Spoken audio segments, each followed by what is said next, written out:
It was it was an honor serving with all the guys in 2006 and 2008 in the SEAL teams, and I've always admired Clint. And if there was some person that was going to do the story justice and do Chris Kyle's story justice, it was Clint Eastwood. He's always been somebody I've looked up to. It was him and the Duke growing up for me, and so it was really important to tell Chris's story, and he was the man for the job.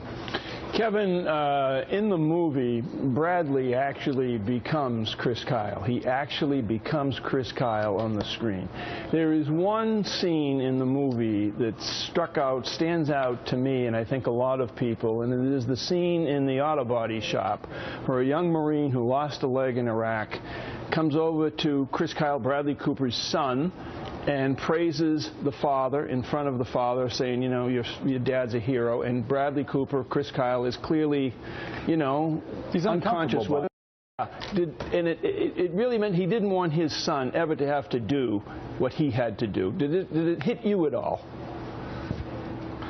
You know, Bradley did a great job of representing Chris. He didn't want to mime. He didn't want to mimic. He wanted to take all those resources and embody Chris and portray him. And I think he did a great job. That scene in the auto body shop, you know, shows Chris. Chris wasn't the person that would just accept praise and, you know, embellish in it. He would deflect it to people around him. But more importantly, with that being with his son, you know, as men going forward, men and women, when we volunteer for the service and we go down range to protect our country, we do it for the people around us. And, you know, most importantly, we do it for our children so that they won't have to experience, you know, what we did to go over and protect the people around us.